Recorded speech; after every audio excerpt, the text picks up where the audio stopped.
Hello guys and welcome back to the Motor Recon podcast. I'm your host Adam. I'm joined again today by Rob. What we're going to do today is discuss two topics, that one of them from the news that we found very fascinating this week, and then another one that generally interests us. So the first one being the Kia Stinger, and we're going to look at some of its competitors and see how it fares up against those. And the second one being obviously the thing that you've probably all seen in the news this week, that Aston Martin are getting into F1 after the bailout, well, not bailout as such, but the financial assistance package from Lawrence Stroll. So what we'll do, we'll kick off first of all with the Kia Stinger. Now, for this one, we are looking at the GTS model, because it's the one we're interested in, let's face it, isn't it? I also say as well, I think it's the one that everyone is interested in, because I think it's the one that, in the great scheme of things, probably represents the best value for money. Absolutely. Yeah. Especially when you look at what it's going up against for the price you're paying. Exactly. I don't think it's hard. Yeah. It's hard to compete with. Yeah. So, Kia Stinger GT, a few things about it. 3.3 litre V6 engine. Yeah. It is turboed as well, which already a good start for it. Everyone loves a V6. Can't fault them. They do sound great. And 361 brake horsepower. Yeah, which is enough. Well, yeah, it's more than enough, and it's sort of an amicable amount from obviously a V6 engine. So fair dues. I think obviously some of the other things that draw people to it is the 7-year warranty as well. Yeah, so clearly Kia are confident in the build quality that they're giving you. Yeah, and even if they're not as such, they're willing to. They're trying to get their brand out there and build it in the UK. I know that is one of their aims. So offering a 7-year warranty differentiates them from the competitors. Even if there is a few niggles, they'll sort that out for you, and I think that is good customer service on the whole. And we were discussing as well, off microphone a little while back, that with the 7-year warranty that the Stinger offers, obviously we prefer to buy cars sort of second hand after they've taken a bit of a depreciation hit. So say if I go down to a second hand car dealership and I'm buying a 2-year-old car on relatively low mileage, with most other manufacturers that just gives me 1 year of factory warranty left.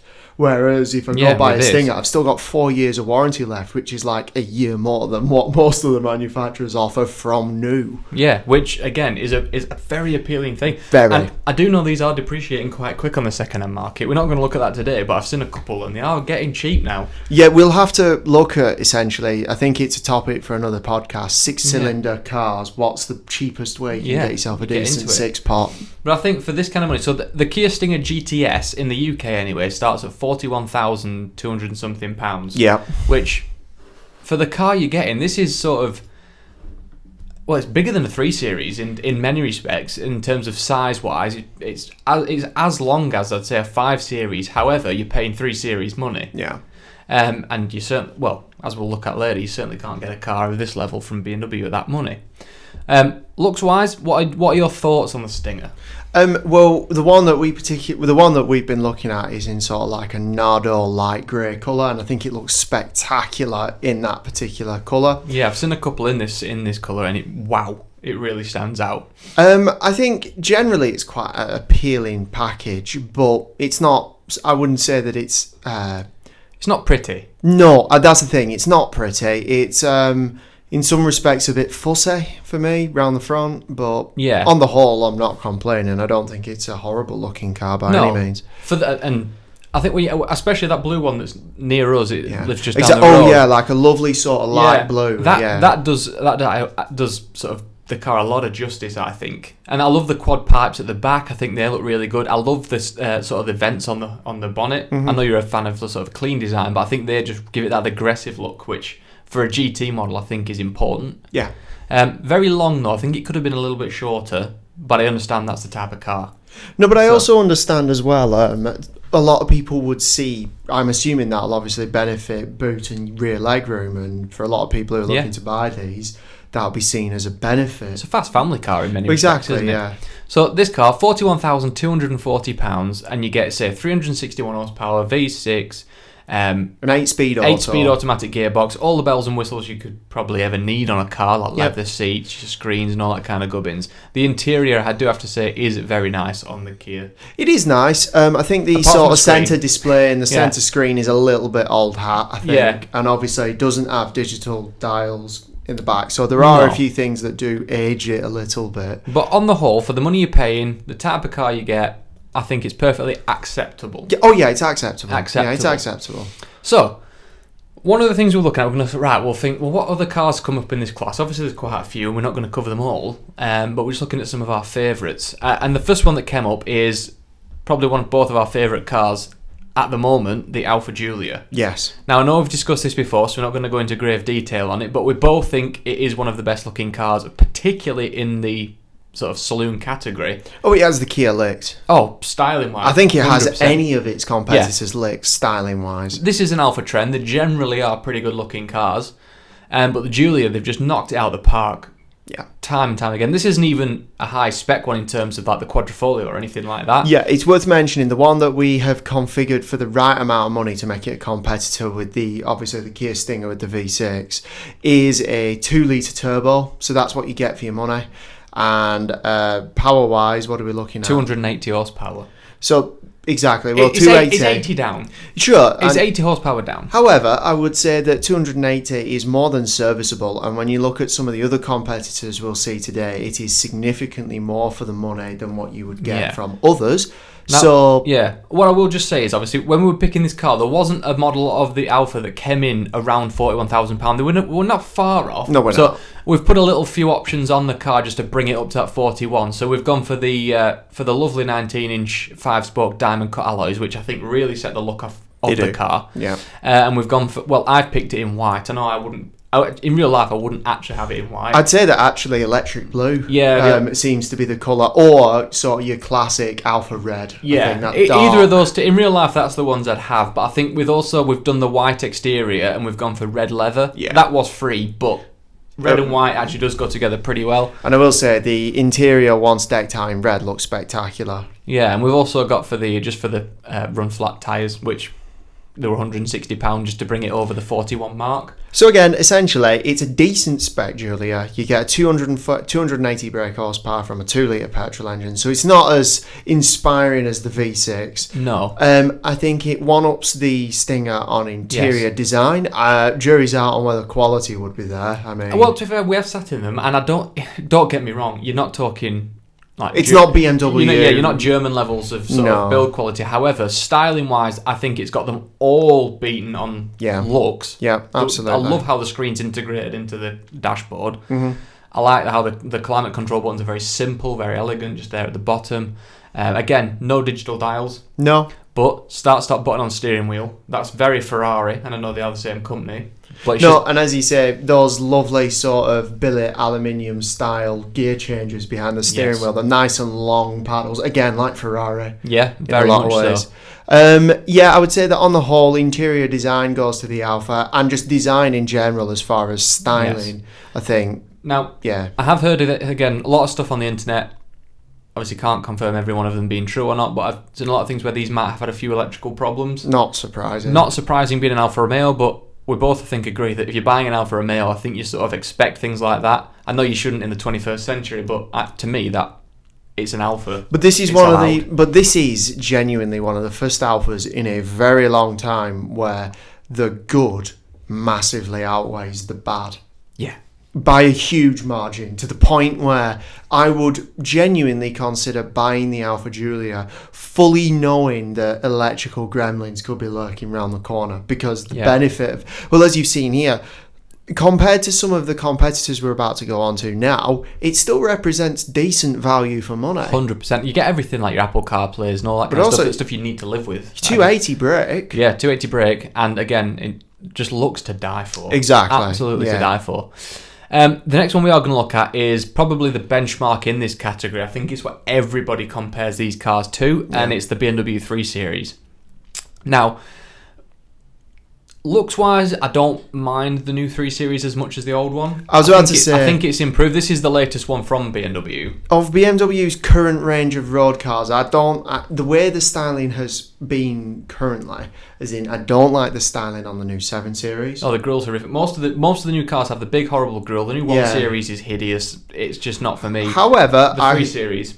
The 3's turned out alright, as has the 8 Series. Yeah. I think they've both come out of this relatively unscathed. Yeah, the 8 Series is very spec dependent because you can get tiny wheels on it and it doesn't even Right. fill the arches, but very spec dependent, but good looking car generally.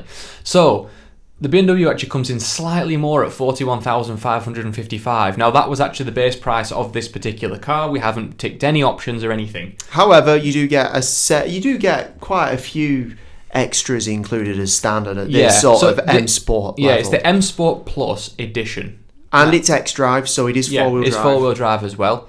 Again, very tastefully spec'd as standard. It comes with dark grey wheels and a nice grey exterior colour. I know you can change that, but so this is the engine is where this car gets let down a lot.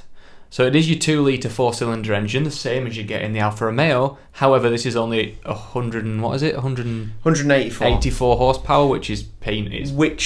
Look, it's branded as an M Sport, right? So you would expect sportiness. You would be safe to assume. Yet Fiesta ST is up on it by about 20 brake horsepower. Yeah.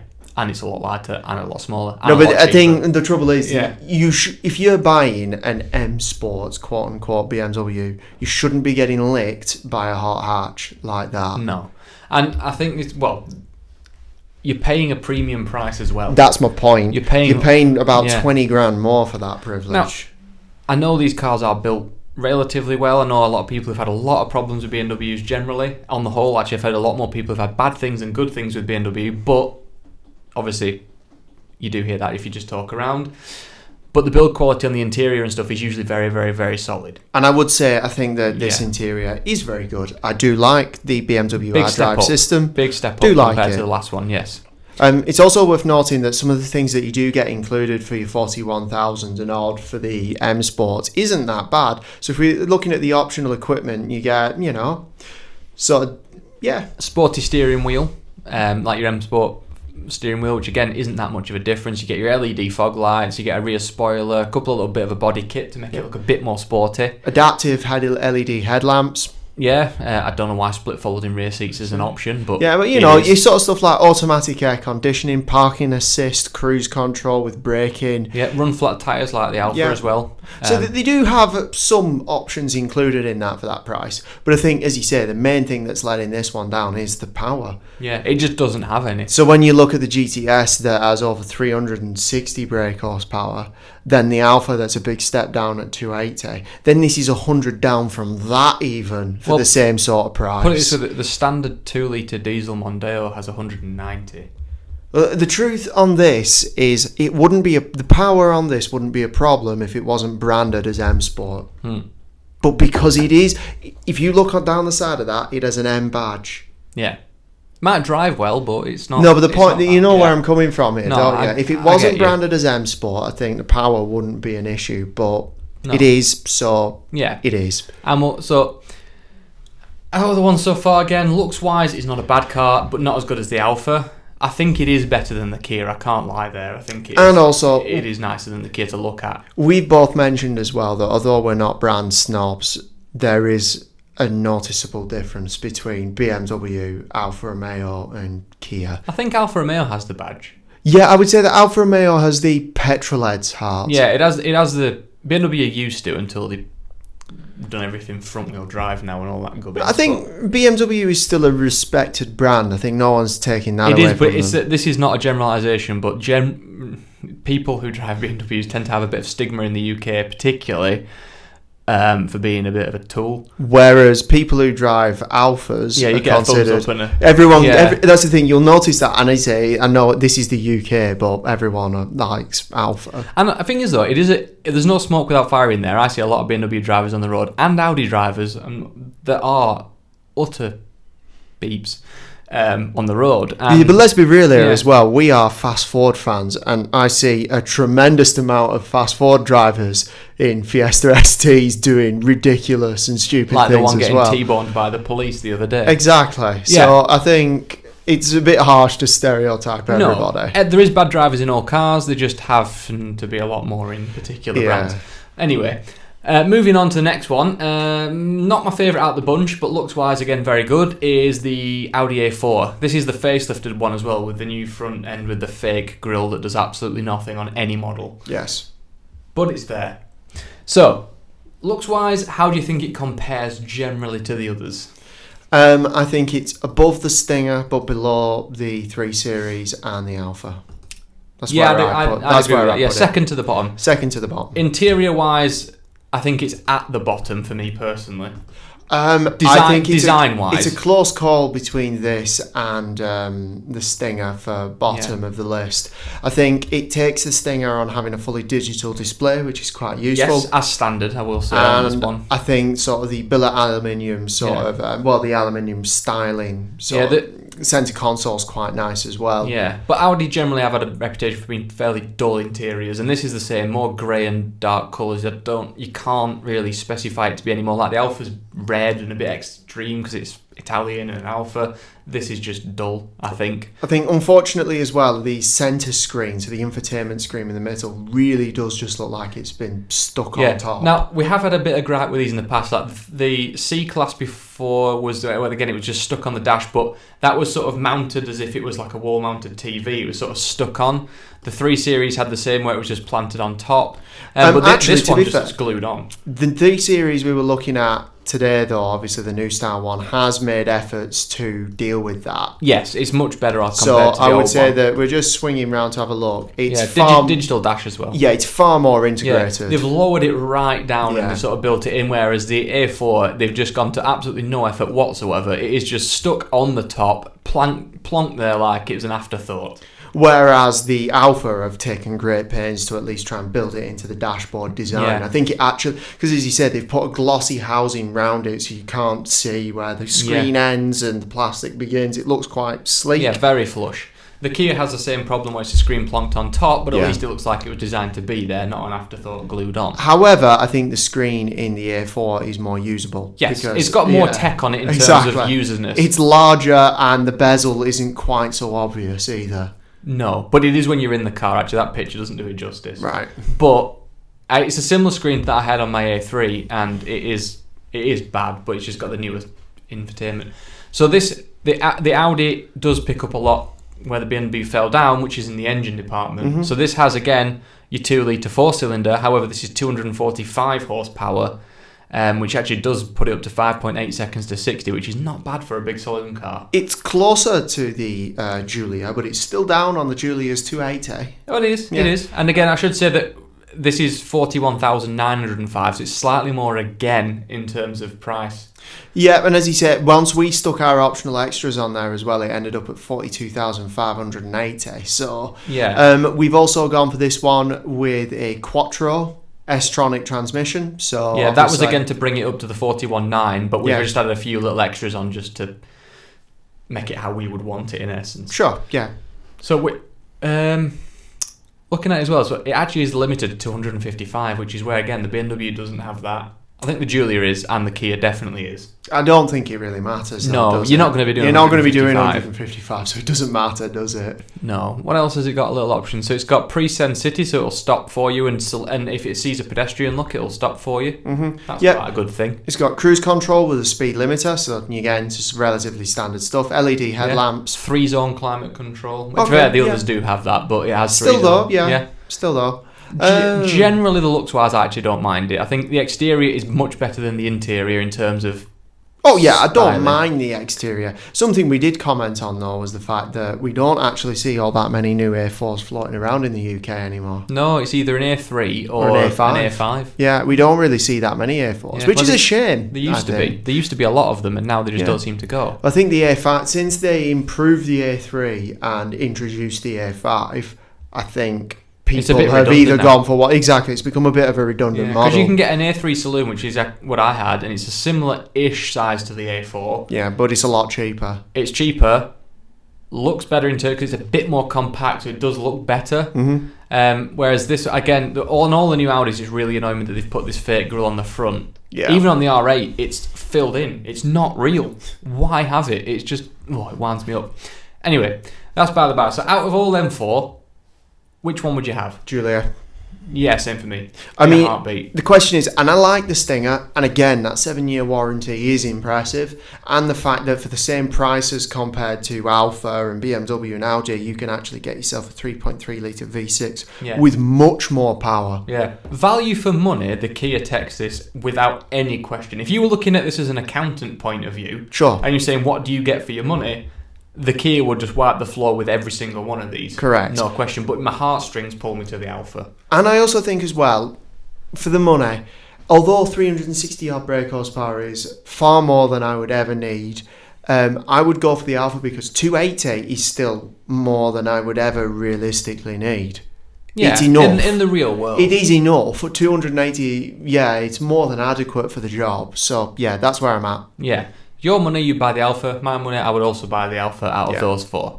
Right, okay. We'll just go on to our next topic then, which is, again, it's something you might have all seen in the news this week, that Racing Point is set to become Aston Martin Works team in 2021. Yeah. Now, obviously, I've seen this going on a lot. This caught my eye. I even got a news bulletin straight away on my phone, and I had to just read it there and then, because I was like, what? I thought they were going under a minute ago. But it turns out that £182 million investment has been done from a Stroll consortium, which it actually gives it a 16.7% stake in Aston Martin. And I don't think that's bad for Aston Martin as a brand. No, and I also think as well, obviously, Aston Martin are now coming in with Racing Point to make it an Aston Martin Works team for 2021. As you say, it's a significant brand for Formula One to win in a time where they're being challenged more and more by environmental concerns and other categories of motorsport even closing in on them. And I even saw, I don't know how true it was, but on the news this week that they're not doing it, but Mercedes had a conversation about potentially pulling out of Formula One. Sure, yeah. Which I know is something that if they left, that is a big team to go. I know they won't, but... No, but I mean, it's one of those things. They're having that discussion, as is Renault. So it's a case of, I think people are getting cold feet. I think everybody just needs to know what the 2021 rules are going to be and what the engines are going to be moving forward. So then they can make that long-term decision of whether F1's right for them still. Yeah. Have they said who's going to be driving for them? Now, this is interesting because obviously for the season coming up, I believe it's obviously Lance Stroll and Sergio Perez. Okay, yeah. So I think it's just the standard one. So yeah, obviously it's Lance and Perez at the moment. When Aston Martin take over as a work team in 2021, I fully expect that Lance Stroll will stay there, given that his father obviously is the architect of this. I'm interested to see what they do with Perez. He's a good driver, don't get me wrong. Yeah, I think he is underrated as a driver. He has had podiums in cars that don't really deserve to be in the podium. I think he's got I think nearly all of Force India's, if not all of their podium sort of places. Yeah, that actually is true. So he's done incredible work for them, and obviously he was a McLaren driver for a season until he was dropped by them. A lot of people argue unfairly, by the way. I would also, in some respects, he didn't get a fair lick. He didn't, and I kind of felt a bit sorry for him at that point. But another question that's come off the back of this is what's become. Well, obviously Aston Martin sponsor Red Bull, and obviously it turns out they are going to be keeping that for the 2020 season. However, they are going to be dropping it come 2021 potentially. I have noticed though that work is still going to continue on the Adrian Newey designed Aston Martin Valkyrie road car, which is good to see. I know why obviously they did partner with Red Bull for it, but Adrian Newey himself is a car designer, and if he wants to take external work as well, that's not Formula One related, then I think he can. I mean, I did read as well that this wasn't an unamicable sort of breakup. It wasn't like the time that Renault and Red Bull broke up, where it was really rather messy. No. I think in many respects to this, though, it can't be an unamicable one because Aston Martin, as you're probably all aware, were having financial difficulties. So it was potentially this either happens or Aston Martin doesn't exist. Yeah. And if they don't exist, they're not going to be sponsoring you anyway. So I think they couldn't really be mad at them for this at all. Yeah, but I mean, that's the thing. And I think it's incredible that they're genuinely getting a good name, because whether you like it or not, Racing Point isn't an institution that F1 couldn't afford to lose. Or no, they weren't big names. But they're not naming anything. When you know that they're not a recognisable brand in that respect, whereas Aston Martin's a globally recognised car brand. It's a huge win for F1, really. Everyone wins from this, really. They do, and I think it would be interesting to see how long they go and where they go. But I know obviously Stroll's probably going to want to stay in F1 as long as possible because that's his passion. Yeah. So I think he will keep it going as long as he can financially keep it up. I think he will keep it going. Yeah, what I'm hoping to see is obviously Racing Point have been struggling actually last season, and even compared to Force India's sort of performance in seasons gone by. Force India, when they were under that brand, had a knack of being able to make cars on a very tight budget and make them perform well. Yeah. And that was what they were known to do.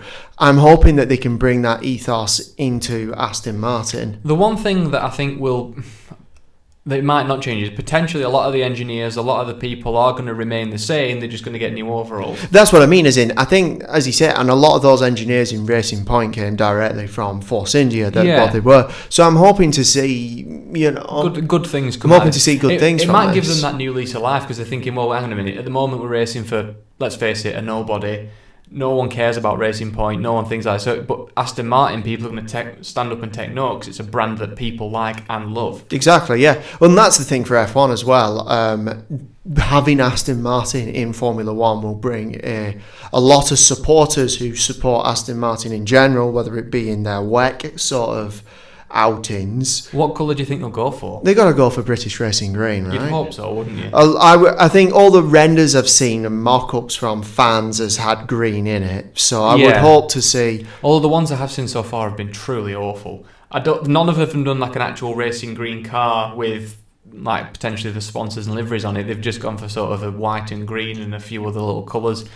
I think genuinely it'll depend on who their sponsors end up being. Whether they keep BWT and the Pink Panther look, I suppose we'll just have to see. Mercedes, I think, will have a sticker on there because I think they are going to be the engine supplier. Yeah, the engine suppliers usually have a sticker on there. And then we were also discussing as well how it is quite useful for Aston Martin and Mercedes, considering they already have an engine supply relationship for the road cars. Yeah, for the Vantage. So it makes it's ideal, really. Yeah, and they're going to carry on, and I know there is plans to make that partnership a bit stronger when new models come out. Obviously, when they replace maybe the DBS and that sort of thing. The DBX, obviously. Yeah, and the DBX. They're again more another Mercedes engine. Yeah. So it'll be good to see how they get on. They might even get some more financial backing from them potentially because they might need it. I think that's a good place to wrap that up. I am very interested to see how this is going to pan out. Mm-hmm. I think it'll be good for the future of the sport and also for Aston Martin itself. So as always, guys, obviously thank you for listening. If you do have any topics you want us to discuss, leave it in the comments below or get in touch via any of the social media links that we have available for you. And if not, we will see you next week. Yeah, See you later. Bye bye.